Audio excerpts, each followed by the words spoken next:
السلام علیکم، آپ کی اپنی انوشی آپ کے ساتھ ہے اپنی آج کی ویڈیو میں امید کرتی ہوں کہ آپ سب بالکل خیریت سے ہوں گے، اور میں دعا کرتی ہوں کہ آپ سب جہاں رہیں خوش رہیں، شاد و آباد رہیں، ہنستے مسکراتے رہیں۔ میں آپ کو سنا رہی ہوں ایڈوکیٹ مرزا امجد بیگ کی ایک قتل کیس رودات جس کا نام ہے پشیماں۔ تو چلیں شروع کرتے ہیں۔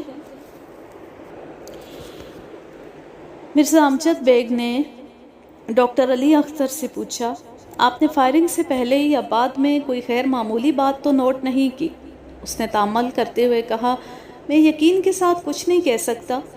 بعض باتیں خواہ مخواہ ذہن میں کھٹکنے لگتی ہیں، ہو سکتا ہے وہ سب میرا وہم ہو، اور سچ پوچھیں تو اس وقت میرا ذہن صحیح کام نہیں کر رہا تھا۔ وکیل صاحب، اب اس کی جان چھوڑ دو، حوالات کے سامنے پہرا دینے والے سپاہی نے کہا۔ قتل کرنے والے نے بھی کبھی اپنا جرم تسلیم کیا ہے؟ یہاں آ کر سب بے گناہ بن جاتے ہیں۔ میں نے ڈاکٹر علی اختر سے چند اور باتیں پوچھیں اور اندر جا کر SHO سے گواہوں کے بارے میں دریافت کیا۔ اس نے جواب دیا کہ جب تفتیش مکمل ہوگی اور چالان عدالت میں پیش کیا جائے گا تو گواہوں کے بارے میں بھی پتہ چل جائے گا۔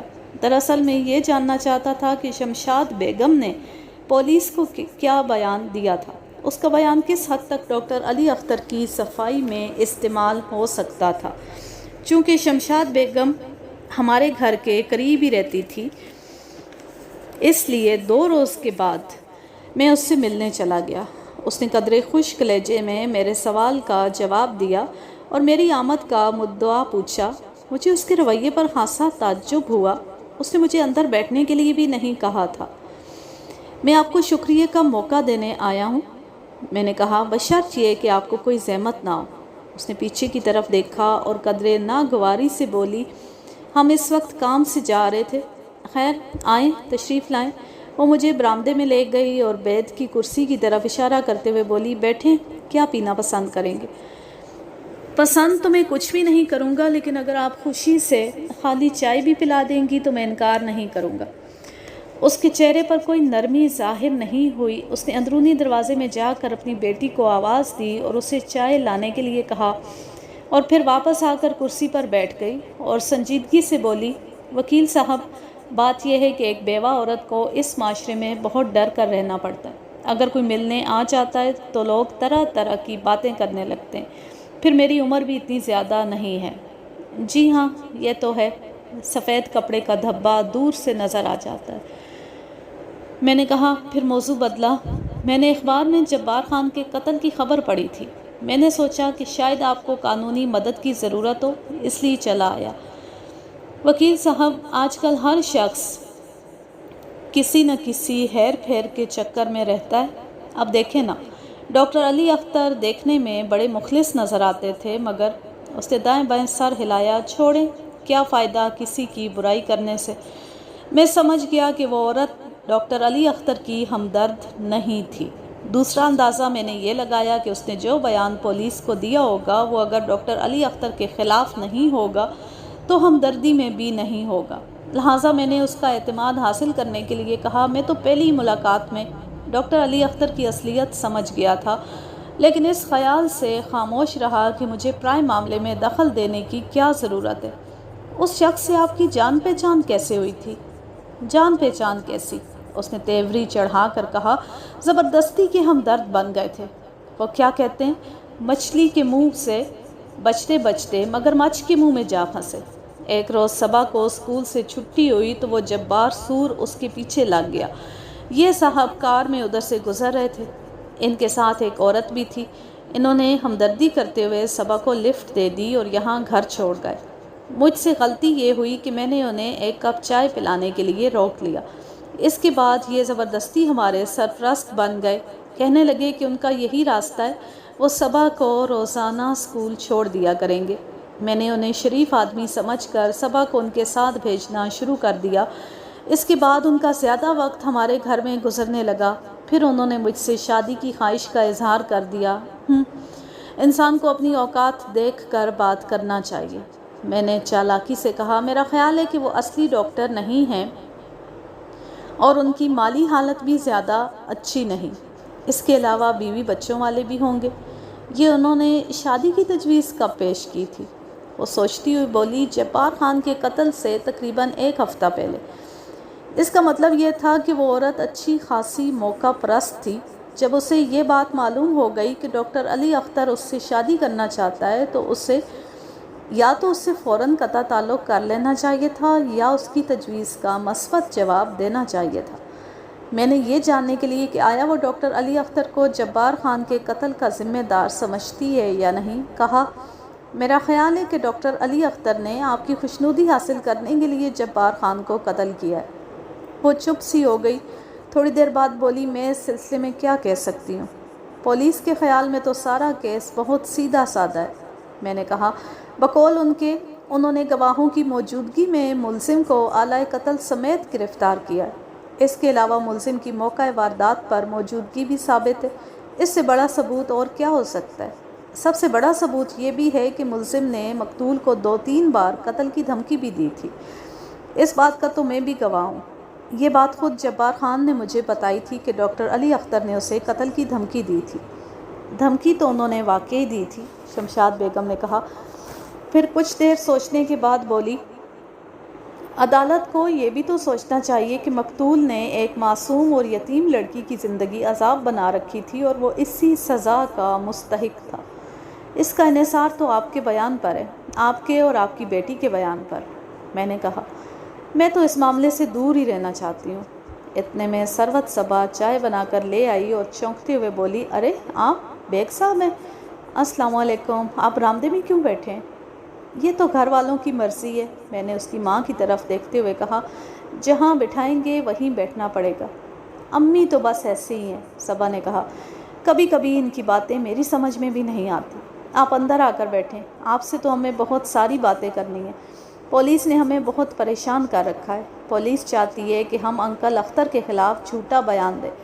صبا، شمشاد بیگم نے سخت لہجے میں کہا، تم اندر چلو، میں خود ہی بیگ صاحب سے بات کر لیتی ہوں۔ صبا اپنی ماں کے حکم کی پرواہ کیے بغیر صوفے پر بیٹھ گئی۔ ہمیں ایسا بیان نہیں دینا چاہیے جس سے انکل اختر پر الزام آئے۔ ذرا سوچیں تو، انہوں نے ہمارے لیے کیا کچھ نہیں کیا۔ اگر وہ مکان کی قسطیں ادا نہ کرتے تو آج ہمارا مکان نیلام ہو چکا ہوتا۔ ہائے، خواہ مخواہ بک بک کیے جا رہی ہو، شمشاد بیگم نے غصے سے کہا، میں واپس کر دوں گی ان کی رقم۔ قرض لینے کا یہ مطلب تو نہیں ہے کہ ہم انہیں سر چڑھا لیں۔ ٹھیک ہے، لیکن ہمیں ان کے خلاف بھی بیان نہیں دینا چاہیے۔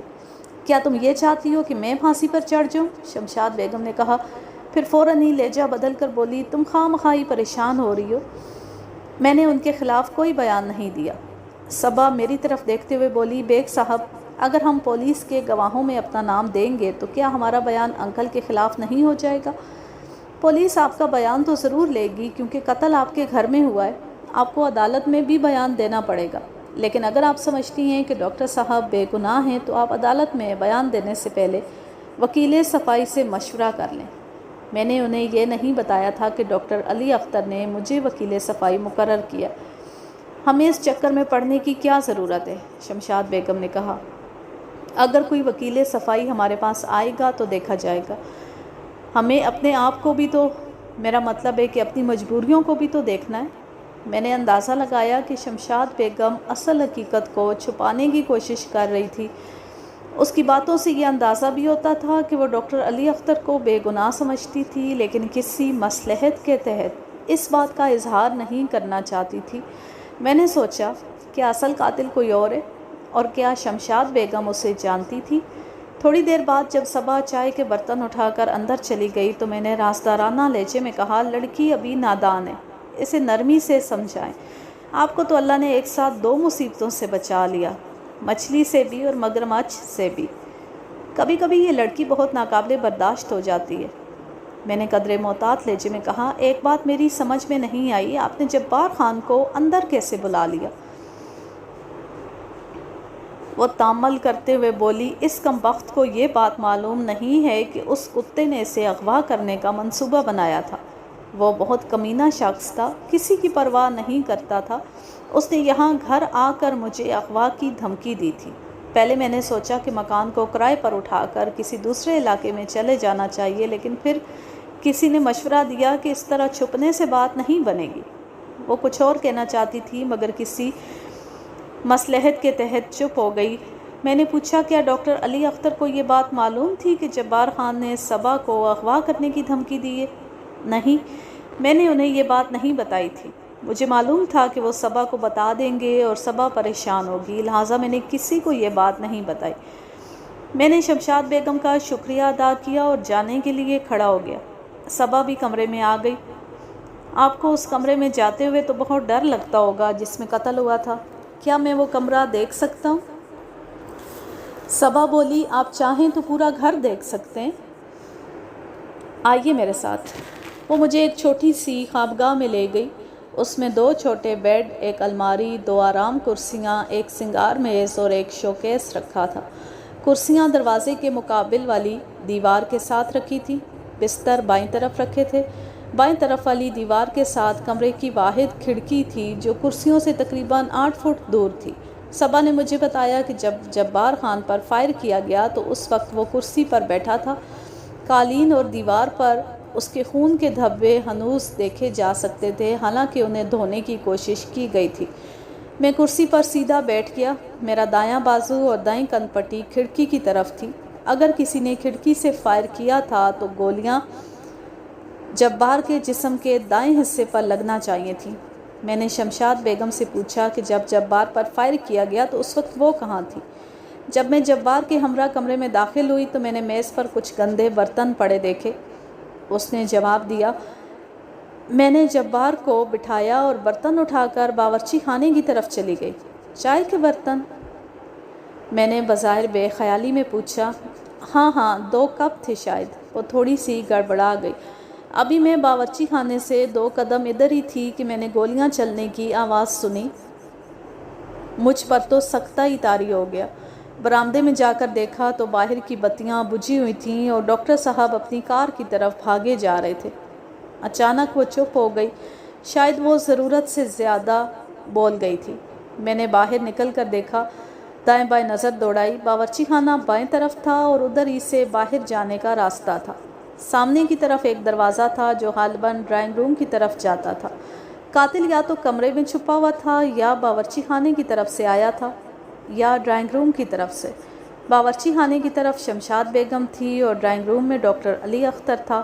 چوتھا امکان یہ تھا کہ قاتل نے کھڑکی کے راستے سے جبار خان پر فائرنگ کی تھی اور خاموشی سے باہر چلا گیا تھا۔ پولیس نے قتل کا جو نقشہ کھینچا تھا وہ کچھ یوں تھا۔ ڈاکٹر علی اختر کو یہ بات سخت ناگوار گزری کہ شمشاد بیگم نے جبار خان کو اندر بلا کر بٹھایا ہے۔ اس نے غصے میں پستول نکال لیا اور ڈرائنگ روم کے اندرونی دروازے سے اس خوابگاہ میں پہنچ گیا جہاں جبار خان بیٹھا تھا۔ اتفاق سے اس وقت شمشاد بیگم برتن رکھنے باورچی خانے میں گئی تھی۔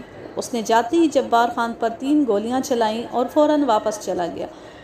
کیس کی تیاری سے پہلے میں 2-3 بار ڈاکٹر علی اختر سے ملا اور ضروری باتیں نوٹ کر لیں۔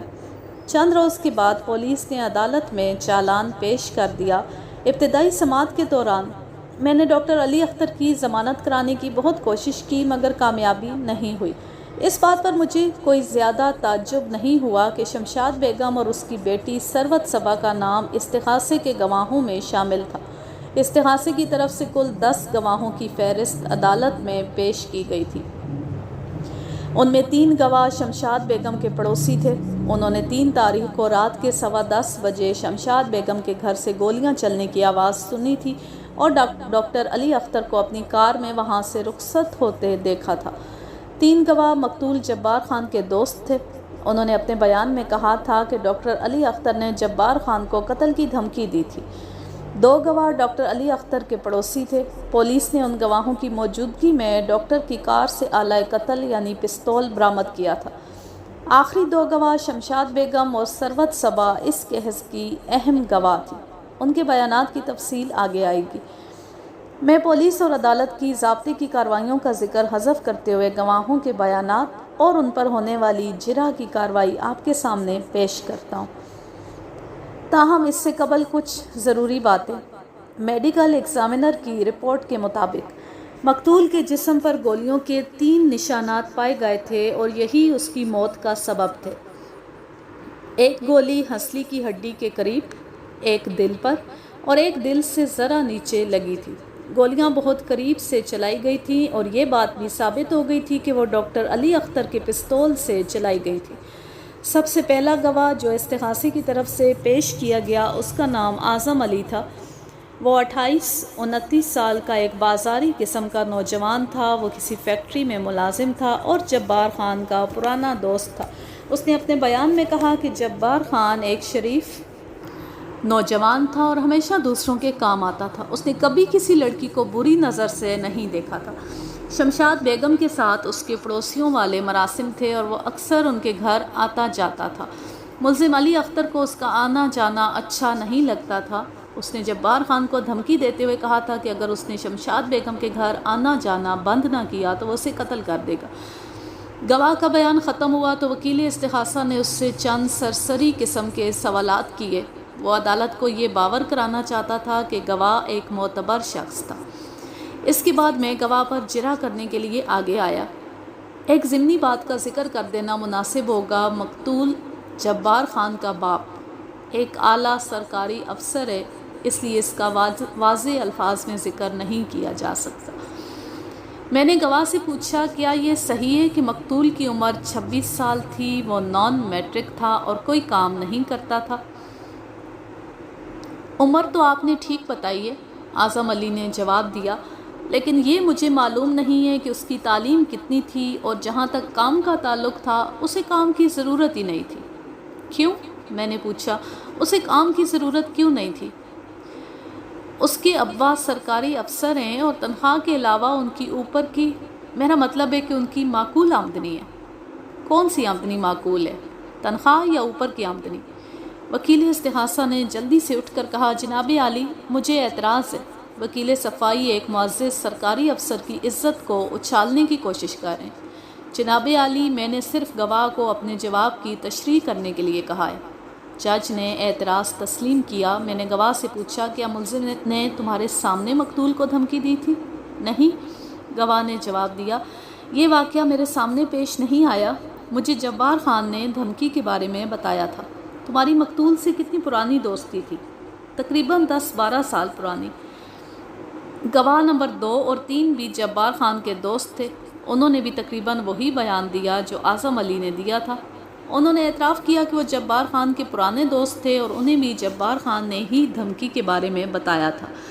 میں نے گواہ نمبر 3 سے پوچھا، کیا جبار خان نے یہ نہیں بتایا کہ ملزم نے اسے کیوں دھمکی دی تھی؟ اس نے جواب دیا کہ ملزم کو جبار خان کا شمشاد بیگم کے گھر آنا جانا پسند نہیں تھا۔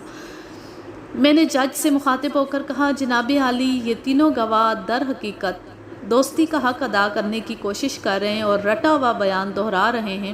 مقتول کا شمشاد بیگم سے نہ تو کوئی تعلق تھا اور نہ ہی گھر میں آنا جانا تھا۔ مقتول شمشاد بیگم کی بیٹی ثروت صبا کو آتے جاتے چھیڑتا تھا اور اس سے بے تکلف ہونا چاہتا تھا۔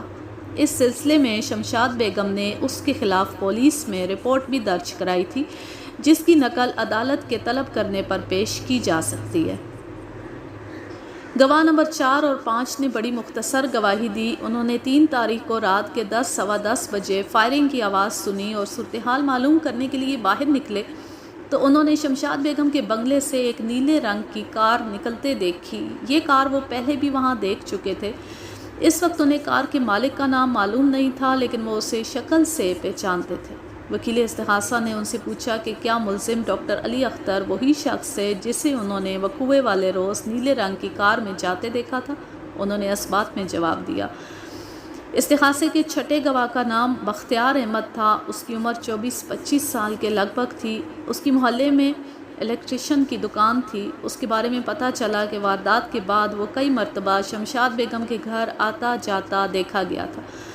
اس نے اپنے بیان میں کہا کہ وقوعے والے روز وہ رات کے 10 بجے شمشاد بیگم کے گھر کے سامنے سے گزر رہا تھا کہ اچانک اس نے شمشاد بیگم کے گھر سے گولیاں چلنے کی آواز سنی۔ وہ پریشان ہو گیا اور صورتحال معلوم کرنے کی غرض سے گیٹ کی طرف بھاگا۔ چند منٹوں کے بعد ڈاکٹر علی اختر نے گیٹ کھولا اور اپنی نیلے رنگ کی کار میں بیٹھ کر تیزی سے ایک طرف روانہ ہو گیا۔ گواہ نے مزید کہا کہ ڈاکٹر بہت گھبرایا ہوا لگ رہا تھا۔ پھر وہ ایک قدم اور آگے بڑھ گیا، بولا، جب ملزم گیٹ کھول رہا تھا تو میں نے اس کے ہاتھ میں کوئی چمکدار چیز دیکھی تھی۔ میں اس کی بات سن کر چونکا۔ وہ ملزم کو مجرم ثابت کرنے میں خاصا مستعد نظر آتا تھا، یا تو اسے اس کام کے لیے رشوت دی گئی تھی یا کوئی اور بات تھی۔ جب اس کا بیان مکمل ہو چکا تو میں اس پر جرح کرنے کے لیے کٹہرے کے قریب جا ٹھہرا اور پوچھا، تو ملزم ڈاکٹر علی اختر کو کتنے عرصے سے جانتے ہو؟ میں نے اسے پہلی مرتبہ واردات والے دن دیکھا تھا، اس نے جواب دیا۔ آج دوسری مرتبہ دیکھ رہا ہوں۔ تم شمشاد بیگم کو کتنے عرصے سے جانتے ہو؟ بیگم صاحبہ سے میری پرانی جان پہچان ہے، 2-3 سال تو ضرور ہو گئے ہوں گے۔ پرانی جان پہچان کا مطلب یہ ہے کہ تمہارا ان کے گھر آنا جانا بھی ہوگا۔ کیا تم نے کبھی ڈاکٹر علی اختر کو ان کے گھر میں نہیں دیکھا تھا؟ نہیں جی، میں نے اس کو وہاں کبھی نہیں دیکھا، ویسے مجھے پتہ چلا تھا کہ یہ ادھر آتا جاتا ہے۔ وہ یوں بات کر رہا تھا جیسے اس کی شمشاد بیگم سے قریبی رشتہ داری ہو۔ میں نے سلسلہ سوالات جاری رکھتے ہوئے کہا، مسٹر بختیار احمد، تمہارے اپنے بیان کے مطابق تم نے وقوعے والی رات سے پہلے ملزم کو کبھی نہیں دیکھا تھا، لہٰذا قطعی طور پر تم تعارف کے بغیر اسے پہچان نہیں سکتے تھے، لیکن تمہارا کہنا یہ ہے کہ گولیوں کی آواز سننے کے بعد تم نے ڈاکٹر علی اختر کو گیٹ کھولتے دیکھا۔ تم نے کیسے پہچانا کہ وہ ڈاکٹر علی اختر ہی ہے؟ اس نے آنکھیں جھپکائیں اور تامل کرتے ہوئے بولا، وہ تھا تو ڈاکٹر علی اختر ہی، میرے پہچاننے یا نہ پہچاننے سے کیا ہوتا ہے، یہ بات تو آپ لوگ بھی جانتے ہیں۔ جج نے چشمے کے اوپر سے گواہ کو گھورا، پھر بولا، دیکھو مسٹر بختیار، ہم کیا جانتے ہیں اور کیا نہیں جانتے اس کا تمہاری گواہی سے کوئی تعلق نہیں ہے۔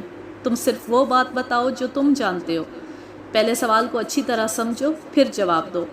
تم یہ تو کہہ سکتے ہو کہ تم نے ایسے حلیے کے ایک شخص کو گیٹ کھولتے دیکھا، لیکن یہ نہیں کہہ سکتے کہ تم نے ملزم علی اختر کو دیکھا تھا، کیونکہ تم یہ اعتراف کر چکے ہو کہ تم ملزم کو نہیں جانتے تھے۔ وہ بے حس اور بونگا شخص تھا۔ اس نے جج کی تنبیہ کا کوئی اثر نہیں لیا، بولا، بہت بہتر جناب، آپ کا حکم سر آنکھوں پر۔ ویسے میں سمجھ گیا تھا کہ گیٹ کھولنے والا ملزم ہی ہے۔ مجھے اجازت ہے جناب؟ ابھی سوالات ختم نہیں ہوئے۔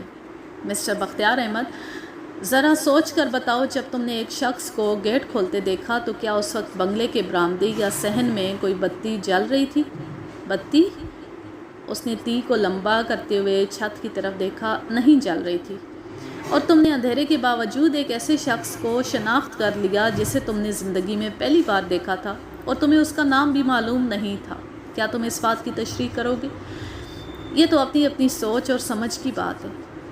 میں نے پوچھا، جب گیٹ کھلا تو اندر سے، یعنی بنگلے کے اندر سے، کس قسم کی آواز یا آوازیں سنائی دی تھی؟ اس وقت ٹیپ ریکارڈر پر گانے چل رہے تھے۔ مجھے خیال آیا کہ گیٹ کے باہر کھڑا ہوا آدمی صرف گانے کی آواز سن کر کیسے یہ فیصلہ کر سکتا ہے کہ وہ گانے ٹیپ ریکارڈر پر بج رہے تھے یا ریڈیو پر؟ گواہ کے جوابات مجھے شک میں ڈال رہے تھے۔ میں نے پوچھا، ذرا سوچ کر بتاؤ کہ یہ آواز کس کمرے سے آ رہی تھی، ڈرائنگ روم سے یا اس بیڈ روم سے جس میں قتل ہوا تھا؟ جناب عالی، یہ آواز صبا بی بی کے کمرے سے آ رہی تھی۔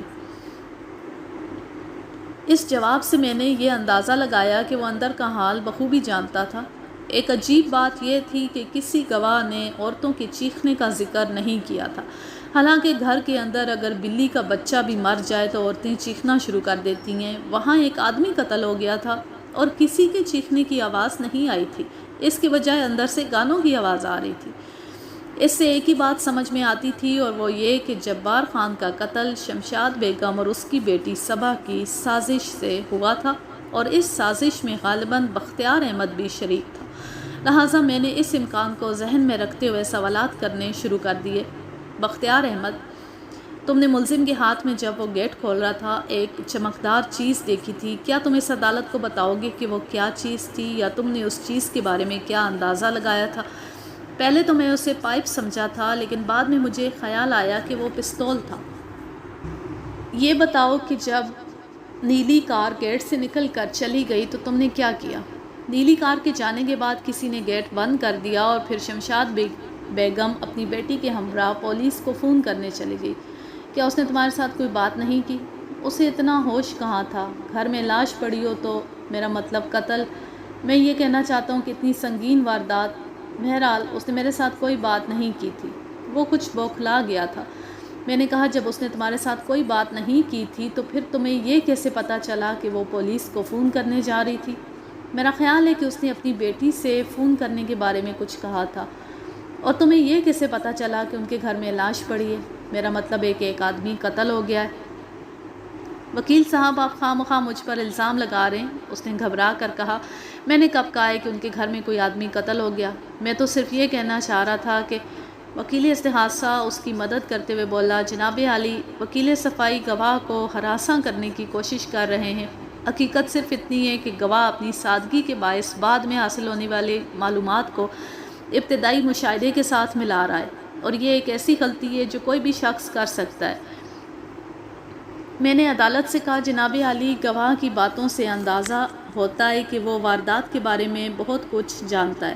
اگر کسی بنگلے کے اندر سے گانوں کی آوازیں آ رہی ہوں تو کوئی شخص یہ نہیں بتا سکتا کہ وہ گانے ریڈیو پر نشر ہو رہے ہیں یا ٹیپ ریکارڈر پر بج رہے ہیں۔ لیکن گواہ کو نہ صرف یہ معلوم ہے کہ وہ گانے ٹیپ ریکارڈر پر بج رہے تھے، بلکہ یہ بھی معلوم ہے کہ وہ ٹیپ ریکارڈر صبا کے کمرے میں رکھا ہے۔ گواہ کو یہ بھی معلوم تھا کہ بنگلے میں ایک قتل ہو گیا تھا اور شمشاد بیگم پولیس کو فون کرنے جا رہی تھی۔ پھر یہ بات بھی قابل غور ہے کہ گواہ نے تاریکی کے باوجود ایک ایسے شخص کو پہچان لیا جسے اس نے پہلے کبھی نہیں دیکھا تھا۔